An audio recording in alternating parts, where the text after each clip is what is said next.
Padre, bendice a mi hermana Paulita que viene con la palabra, que tiene poder, Señor mi Dios, para cada uno de nuestras vidas, Señor, ha tocado nuestros corazones y usted ha cambiado nuestra forma de ser, nuestra forma de vivir, y hoy estamos contentos, gozosos aquí, oyendo su palabra. ¿Qué quiere hablarnos? Toca nuestros corazones, nuestra mente, Padre, y danos, Señor, oídos. Igualmente que usted sea hablando por medio de mi hermana Paola, Padre. Le damos la honra y la gloria en el nombre de nuestro Señor Jesucristo. Amén, amén. Amén, mi hermana. Amén, mis amadas hermanas, que Dios les bendiga. Bueno, en este día el Señor me ha dado el privilegio de llevar su palabra y que sea Él el que habla a nuestros corazones, ¿sí? Amén. Bueno, en este día hoy yo quiero invitarles a abrir en el libro de Juan. Sí, libro de Juan, y vamos a abrir en el capítulo 20. Libro de Juan, capítulo 20. Antes, hasta que usted busque, quiero compartirles también un poquito de esta semana. No sé si se recuerdan de Jorge, que siempre digo yo que hemos venido orando. Para la gloria de Dios, él ya está de alta, ya está en su casa, ya está con su familia, ya está en su casita recuperándose. Ya algo grandioso que pasó es que se hizo los exámenes de pulmones y los doctores no pueden entender que esos pulmones están nuevitos, ¿sí? Están restaurados, no hay ninguna falencia, entonces quería compartir con eso. De antemano también quiero extenderles el saludo que él me pidió que les diga, que muchas gracias por sus oraciones y que espera algún rato estar aquí dando ese testimonio personalmente. Amén. Bueno, si ya lo abrimos en Juan, capítulo 20, vamos a leer los versículos desde el 24 hasta el 29. Yo lo puse así como un nombre: duda o incredulidad. Y vamos a ir viendo versículo a versículo lo que realmente vamos viendo, si es una duda o incredulidad. Y dice la palabra de Dios. Como título, bueno, voy a leer en una versión que es la Dios habla hoy. Y dice: Tomás ve al Señor resucitado. Tomás, uno de los 12 discípulos, al que llamaban el gemelo, no estaba con ellos cuando llegó Jesús. Hasta aquí, a Tomás le llamaban el gemelo porque decían que tenía un parecido con nuestro Señor Jesús, como que en algunos rasgos él se parecía, por eso le llamaban el gemelo de Jesús. Y él dice que él no estaba con ellos cuando llegó Jesús. Antes, unos versículos antes, que nosotros podemos ver, Jesús se les aparece a los discípulos después de haber muerto y después de haber resucitado. Un domingo, Jesús se aparece a sus discípulos estando las puertas cerradas donde ellos se reunieron. Jesús se apareció.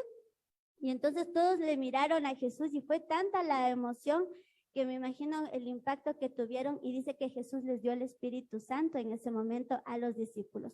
Pero ¿quién no estaba en esa reunión? Fue Tomás. Tomás faltó. Justo en ese primer domingo donde el Señor se les presentó, Tomás no estaba. Y por eso dice: Tomás, uno de los 12 discípulos, al que llamaban el gemelo, no estaba con ellos cuando llegó Jesús. Después los otros discípulos le dijeron, 8 días después para esto pasó, los discípulos se volvieron a reunir y le dijeron: hemos visto al Señor. Pero Tomás les contestó: si no veo en sus manos las heridas de los clavos, y si no meto mi dedo en ellas y mi mano en su costado, no lo podré creer. Eso fue lo que dijo Tomás. ¿Quién fue Tomás? Tomás fue un discípulo de Jesús y él vivió cada experiencia que tuvo al lado del Señor. ¿Qué es lo que vino a hacer Jesús? Jesús vino a sanar al que estaba enfermo, vino a ayudar al que estaba afligido y hizo muchos milagros. Y los discípulos que estuvieron con Jesús vivieron cada una de estas circunstancias y Tomás también lo vivió. Pero ¿qué es lo que le incitó a decir Tomás que ver para no creer en todo caso, verdad? ¿Qué es lo que le incitó si él vio lo que estaba haciendo con Jesús? Trabajó a su mano derecha lo que Jesús estaba haciendo. Pero él dice, si no veo en sus manos las heridas de los clavos y si no meto dedo en ellas y mi mano en su costado, no lo podré creer. Ahora vamos a ver, ¿fue duda o incredulidad? 26 dice, 8 días después los discípulos se habían reunido de nuevo en una casa y esta vez Tomás estaba también. Tenían las puertas cerradas. Nuevamente menciona la Biblia las puertas cerradas para que vean que realmente Jesús en ese momento vino a impactarles misteriosamente. Él apareció donde ellos estaban. Y dice, y esta vez Tomás estaba también y tenían las puertas cerradas, pero Jesús entró, se puso en medio de ellos y los saludó diciendo, paz a ustedes. Luego dijo a Tomás, mete aquí tu dedo y mira mis manos, y trae tu mano y métele en mi costado. No seas incrédulo, cree.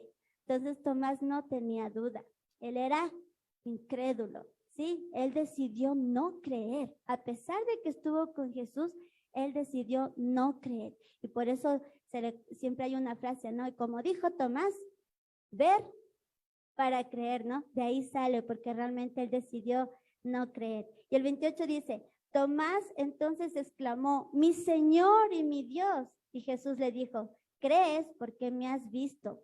Dichosos los que creen sin haber visto. Ahora nosotros vamos a ver un poquito paso por paso. Bueno, sabemos que Tomás fue discípulo de Jesús, Tomás vivió junto con Jesús, trabajó con Jesús, y los discípulos cuando se reúnen, Jesús les impacta y les da su Espíritu Santo. Tomás no está, le dicen a Tomás que Jesús apareció, pero él no cree. Ahora, Tomás se perdió la primera visita de Jesús. Y la Biblia dice que no registra por qué, pero tampoco le condena por qué Tomás no estaba. Pero algo sí es cierto. Cuando muere una persona o algún ser querido, y mucho más en este tiempo que los discípulos estaban con Jesús y lo amaban tanto, cada uno de los discípulos estaba sufriendo una desesperanza en su corazón. Aunque Jesús les dijo que iba a resucitar al tercer día, los discípulos también estaban sufriendo ese dolor de luto. Y me imagino que Tomás se aisló, porque me imagino que los demás discípulos sí estaban cerca, pero Tomás a lo mejor se aisló y quiso vivir su desesperanza solo por medio de esta dolorosa pérdida. Entonces, Tomás no dudó, sino que cuando él estuvo en esta desesperanza, vinieron a él pensamientos de que realmente sí hubo ese Jesús bueno, esa persona, pero hasta ahí, pero que él vaya a resucitar, él ya no creyó. Entonces, cuando Tomás es visitado por segunda vez junto con los otros discípulos por Jesús, pero antes de que venga Jesús, los discípulos le dijeron, Jesús vino y lo pudimos ver. Y él dice, pues yo quiero meter los dedos de mis manos, los dedos en las llagas de sus manos y en su costado y yo creeré. Cuando él dice esto, me imagino la cara de los discípulos. ¿Cómo puedes decir, Tomás, eso? Si Jesús pasó con nosotros, ¿verdad? Y a veces nosotros también cuando vemos hermanos que en medio de la aflicción y en medio del dolor llegan a tener esta falencia de no creer, nosotros le decimos, pero ¿cómo es que no crees? Si realmente Él ha venido, pero a veces cada persona tiene un dolor interno que eso no le permite ver que Jesús siempre ha estado ahí. Ahora dice, Tomás no dudó, se negó a creer el testimonio. ¿Quiénes le estaban dando los testimonios? Los discípulos. ¿Y quiénes eran estos discípulos? Personas confiables. No le estaba diciendo una persona que no era pariente de él o personas que no había conocido. Estaban diciendo personas que eran confiables, que no podían mentir. Y aún así, él no creyó. Aún así, él decidió no creer. Dice también Tomás hizo una exigencia. La exigencia que le dijo que pida una evidencia, o sea, que quiere él mismo topar las manos de Jesús. Y a veces nosotros también cuando estamos en esa necesidad, nosotros decimos, Señor, si yo no veo el milagro, yo no te creo. O Señor, si yo no veo una prueba de que tú estás ahí, yo ya no voy a creer. Y a veces yo veo cuando las personas llegan a Cristo, algunas personas sí han hecho eso. Por ejemplo, conozco un libro que alguna vez leí que dice de sacerdote del diablo a pastor de iglesias. Esta persona era un sacerdote del diablo, satánico en otras palabras. Y una vez dice que ya confrontado, ya supo que Jesús era el único poderoso. Él trató de estar con Jesús, pero los demonios no le dejaban. Y ahí fue cuando él dijo, Señor, si tú realmente existes, sálvame de esta oscuridad. Hay veces que sí, hay personas que han exigido para que pase algo, pero porque lo necesitan del fondo del corazón. Pero hay veces que nosotros dentro de la iglesia mismo hemos estado años caminando con ese Jesús, hemos estado mirando cada paso que Él ha venido haciendo en nuestra vida y aún así a veces se ha vuelto en nuestro corazón, no una duda, sino se ha vuelto una decisión de incredulidad en nuestro corazón. Y ahí es cuando empezamos a exigirle al Señor para poder ver que Él esté con nosotros. Ahora dice, cada discípulo también sentía el dolor que tenía Tomás, pero ellos decidieron tener esa esperanza de ver a su Señor resucitado. Y aun cuando nosotros anhelamos ver a ese Señor resucitado, no nos va a ser fácil. Muchas de las cosas que están pasando a nivel mundial está apagando el amor. ¿Y qué dijo Jesús? En los últimos tiempos el amor de los unos a los otros se enfriará. Y entonces cuando nosotros miramos eso, decimos, Señor, ven pronto, porque si esto se va a poner peor, es mejor que vengas pronto, Señor, ¿verdad? Porque a veces no sabemos hasta dónde nosotros podamos soportar las circunstancias que nos está pasando. A veces como jóvenes mismo, a veces decimos, Señor, qué dolor, ya no encontramos personas buenas y todavía tienen un corazón puro los jóvenes, pero ya está con una malicia tan grande que a veces está destrozando desde los adolescentes su vida. Y hoy ya no vemos criminales ya adultos, sino criminales jovencitos.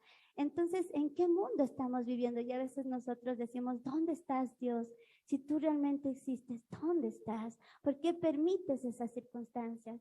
Entramos también en un pánico y entramos en esa incredulidad.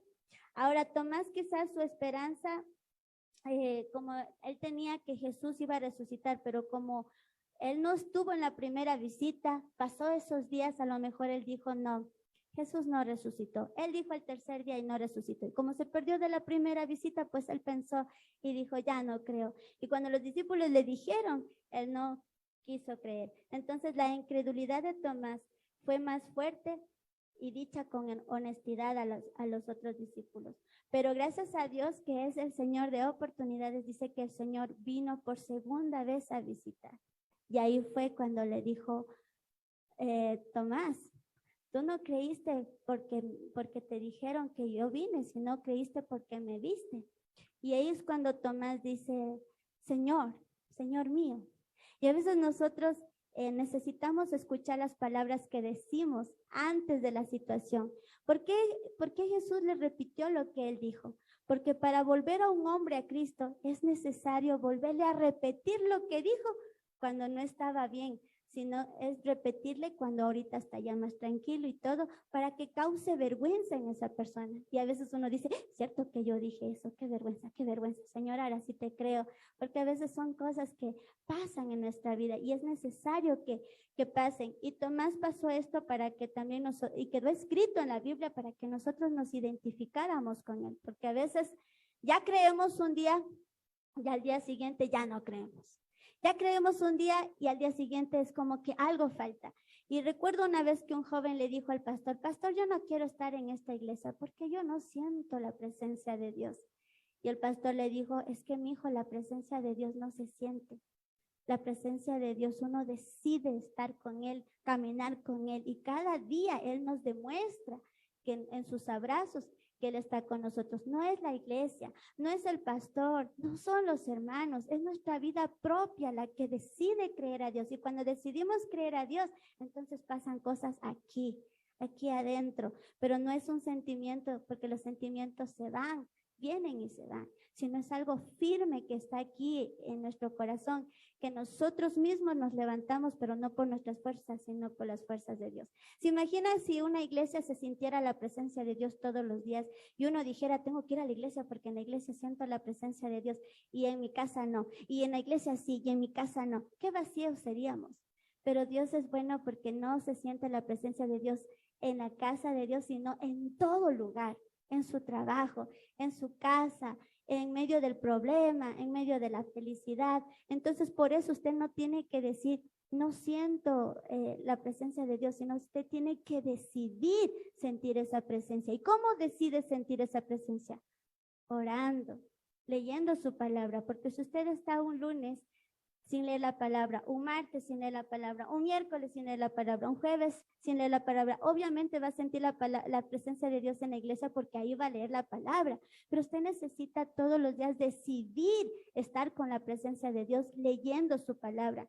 En esta semana, o mejor dicho, ya llevo un mes estudiando los salmos con un grupo de profesores y cada salmo es una oración de un salmista diciéndole, Señor, gracias porque no me aparté de tu palabra. Señor, gracias porque tu palabra fue mi esperanza. Señor, gracias por tus mandamientos. Señor, gracias por tus consejos. Señor, gracias por tus leyes. Señor, no me permitas olvidarme de ellos. ¿Por qué cree que cada salmista dijo esto?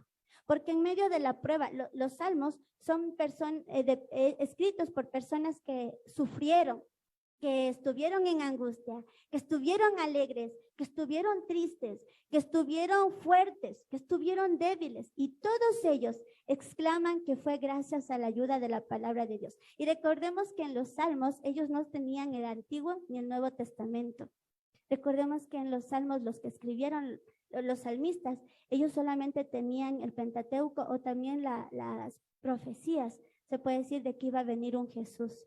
Y en eso ellos se aferraron, y en eso ellos creyeron. Ahora nosotros tenemos son los 66 libros de la Biblia, y en ellos no encontramos respuesta. En ellos todavía no encontramos algo que satisfaga nuestra alma, pero no lo hemos encontrado porque no estamos buscando bien, porque no estamos buscando de corazón al dador, sino estamos buscando de corazón lo que queremos tener. Y ahí nos equivocamos. Debemos buscar al dador, no lo que Él nos puede dar. El dador, cuando Él está en nuestra vida, ahí empieza la historia, ahí empieza la transformación de nuestro ser, porque nuestros ojos cambian, ya no miramos las cosas de una perspectiva humana, sino sobrenatural. Ya no miramos cosas, escuchamos como nosotros queremos oír las cosas, escuchamos la verdad de Dios. ¿Y qué dice?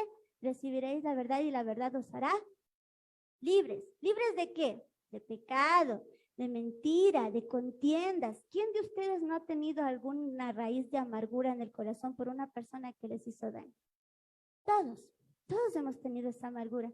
Pero ¿quién ha roto esa cadena que nosotros no podíamos romper y poder decir te perdono? Dios es el único que ha puesto ese perdón. Entonces, cuando buscamos al dador, encontramos todo. No solo encontramos las cosas que queremos, sino más de lo que anhelamos.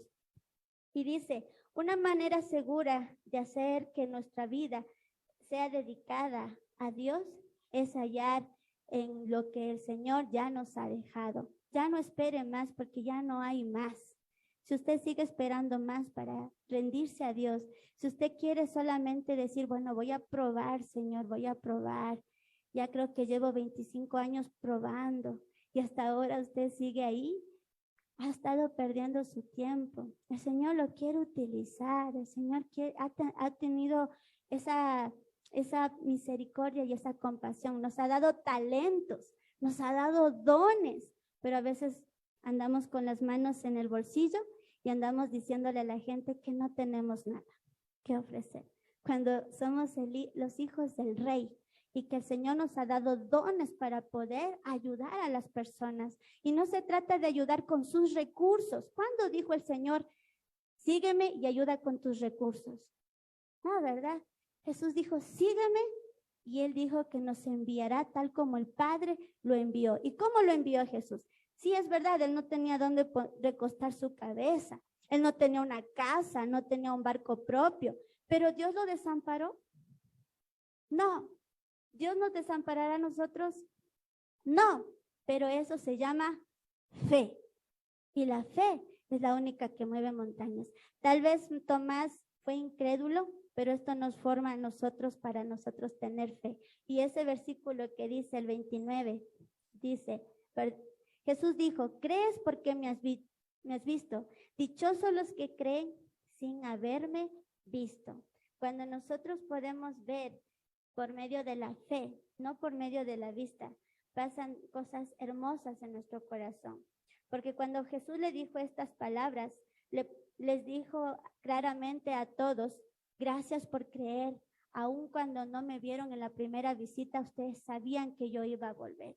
Y es ahí cuando pasa algo. Tal vez nosotros hemos escuchado a nuestros abuelos decir que ellos iban a la plaza y escuchaban la prédica de el Señor ya mismo viene, arrepiéntete. Ya nuestros abuelos murieron y ahora nuestros papás también escuchaban de niños eso y hasta ahora se sigue escuchando. Ya crecimos nosotros y ahora vamos a la plaza y en la plaza todavía se escuche arrepiéntete porque Jesús ya viene.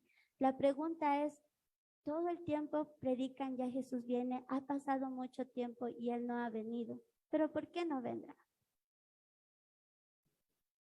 Porque Él quiere que todos le conozcamos, que todos pierdan esa incredulidad de Tomás, que todos decidan creer. Pero como Tomás tuvo esos discípulos confiables quienes le dijeron la verdad, hoy el mundo también está esperando de discípulos confiables, como personas que no solamente lo dicen de boca, como decía nuestra hermana Laurita, creerle de boca, sino con todo nuestro corazón a nuestro Señor, porque Él es el único que salva, Él es el único que nos da aliento y Él es el único que nos levanta. Muchas personas a veces dicen, es que quiero a alguien que me anime, quiero a alguien que me ayude, quiero a alguien que esté ahí para mí. Usted le ha preguntado a las personas en la cárcel, ¿cómo hacen todos los días para levantarse y volver a creer en ese Dios que escucharon en la cárcel?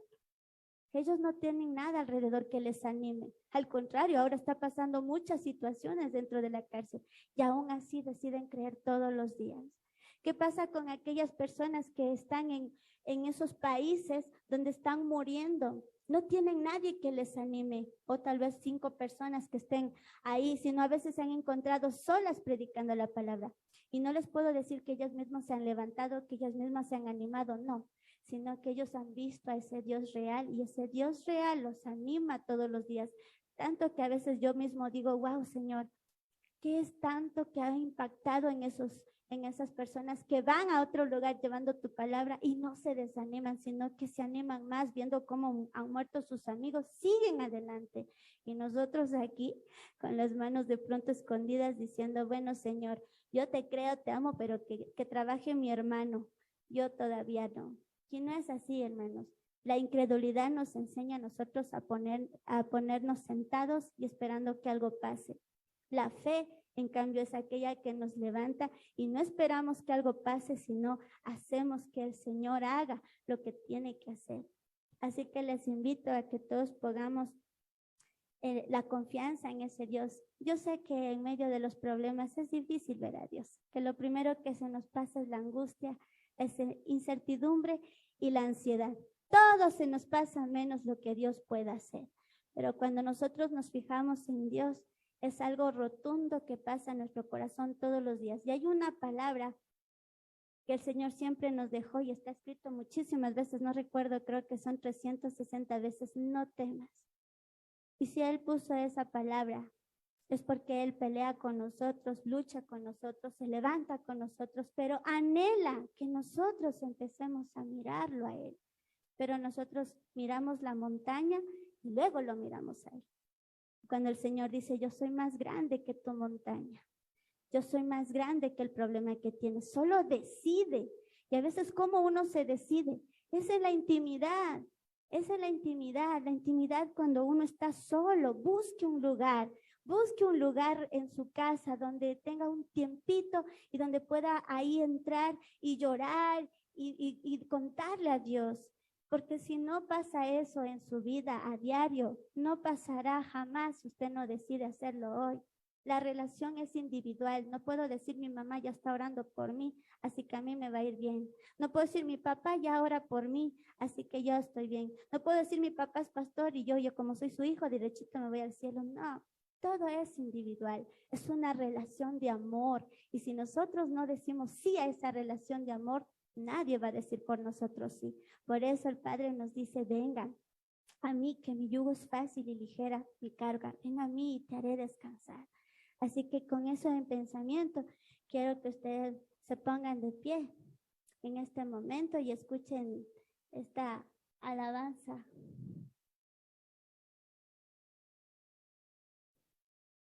Y puedan decirle al Señor, sucederá. Aún en medio de la circunstancia que están, sucederá. ¿Sí?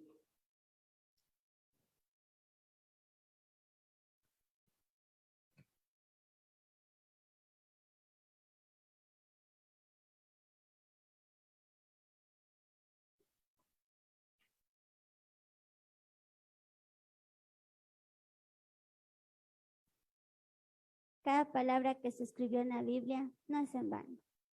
Si Dios expuso las fallas de algunos discípulos y de algunas personas, es para decir que ellos no fueron perfectos. Que si un Moisés está parado aquí predicando, les dijera, yo también perdí mi fe. Si hubiera un Josué parado aquí, les diría, uy, fue tremendo para mí esas luchas que tuve. En alguna ocasión quise soltar mi fe. Si estuviera aquí un Abraham, les dijera, ¿vieron el error que cometí con Agar? Pero aún así el Señor me bendiga. Así que en este día, usted también diga, Señor, en medio de mis fallas y dificultades, sé que tú harás en mi vida lo que tanto anhelas.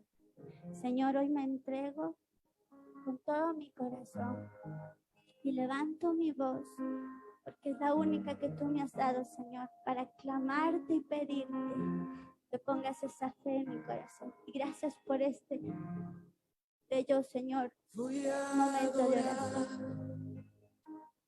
Voy a adorar. Ahí donde está, adórele. Voy a adorar. Sé que algo sucederá. Voy a adorar. Voy a adorar. Voy a adorar. Sé que algo sucederá. Sucederá. Sí, sucederá algo en nuestra vida. Sucederá. Déjele que Dios toque su corazón. Sucederá. Sé que algo sucederá. Sucederá. Sucederá. Sucederá. Sé que algo sucederá. Voy a clamar, voy a clamar, voy a clamar, sé que algo sucederá. Voy a clamar, voy a clamar, voy a clamar, sé que algo sucederá. Sucederá, sucederá, sucederá, sé que algo sucederá, sucederá, sucederá, sucederá, sé que algo sucederá. Levanta una alabanza genuina. Levanta una alabanza y algo sucede. Alabe a ese Dios. Levanta una alabanza por encima del problema. Levanta una alabanza y algo sucederá. Sucederá, sucederá, sucederá, sucederá, sé que algo sucederá, sucederá, sucederá,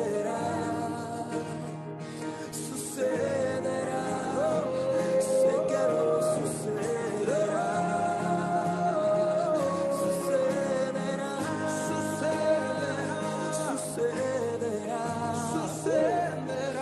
sucederá, algo, sé que algo sucederá.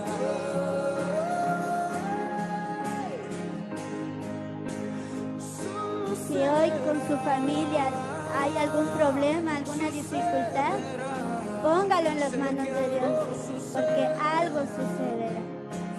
Si hay alguien que todavía en su familia no encuentra a Dios aún, póngase en las manos de Dios. Algo sucederá.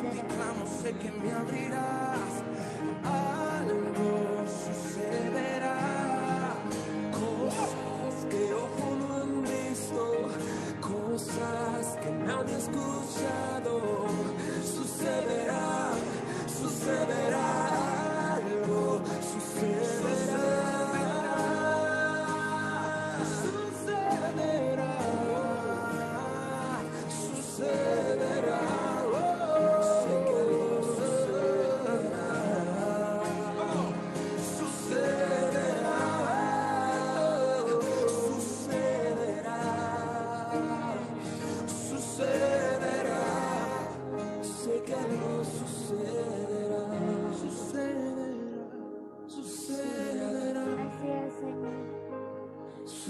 Porque cuando venimos delante del Padre, algo sucede dentro de nuestra vida, Señor.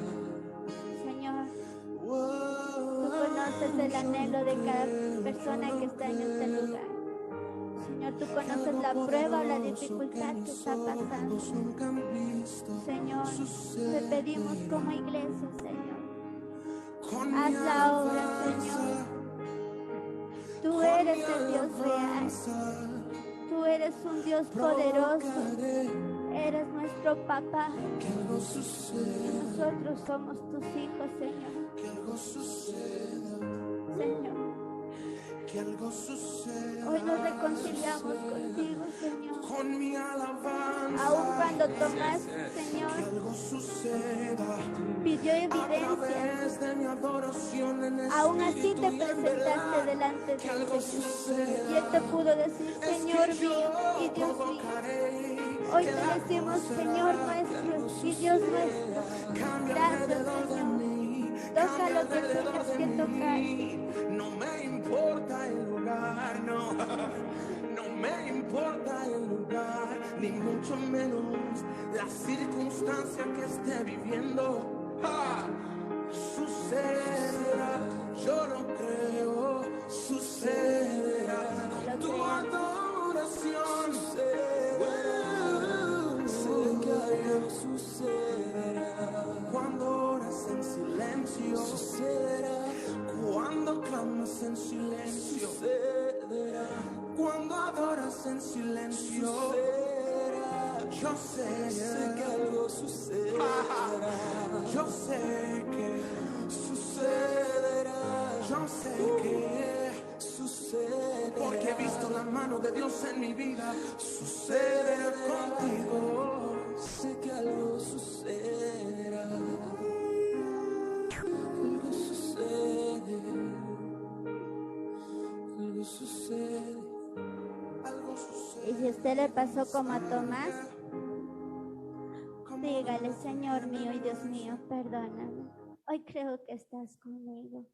Hoy te creo a ti antes que las circunstancias. Hoy me gozo en ti antes de que yo vea, Señor, lo que tanto te he pedido. Me gozo en ti porque tú eres mi adoración. Y si usted de pronto no sabe qué es una alabanza genuina es alabar a ese Dios, decirle con todo su corazón lo que Él es para usted. Eso es alabar, Señor, tú eres grandioso, tú eres maravilloso, tú eres mi Padre, tú eres mi dador, tú eres mi provisión, tú eres mi amor, tú eres fiel a mi vida. A ti te clamo, a ti te adoro, tú jamás me has dejado solo y no me dejarás. Te creo, Señor, Señor mío y Dios mío. Y dejamos este bello tiempo, Señor, en tus preciosas manos. En el dulce nombre de Cristo Jesús te lo pedimos. Amén y amén.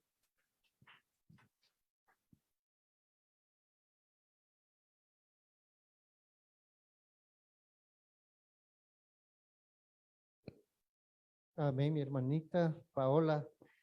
Gracias, que Dios le siga utilizando, Dios le siga dando la sabiduría. Amén, mis amados hermanos, asimismo les invito a ponerse de pie. Han estado una fila parada y la otra fila sentada. Sí, por eso, bueno, mis hermanos, vamos a despedirnos y vamos a seguir orando esta semana. Bueno, nuestro pastor no pudo estar aquí. ¿Por qué no él también tomarse su descanso, no es cierto? Día de feriado. Se merece su descanso y oremos por él, oremos por su familia y esta mañana nos vamos a despedir. Amén. Amén. Cerremos los ojitos. Padre amado, gracias, Señor, mi Dios, te damos por su palabra, Señor. Gracias, Padre, por cada uno de los que estamos aquí presentes y por los que no han podido venir. Usted sabe sus corazones, a dónde han ido, en dónde estarán. Cuídales, Señor, mi Dios. Protégeles, Padre, Señor, mi Dios, sus vidas. Utilízales igual, Señor, mi Dios, que su palabra sea sembrada A donde quiera que vayan, utilízales, Padre. Gracias, Señor. Gracias, bendice a cada uno de mis hermanos, que usted sea guardándoles, protegiéndoles el resto de este día y de esta semanita. Les invito a alzar las manos. Jehová te bendiga y te guarde. Jehová haga resplandecer su rostro sobre ti y tenga de ti misericordia. Jehová alce sobre ti su rostro y ponga en ti paz. Amén, mis hermanos, que Dios me los bendiga. Amén.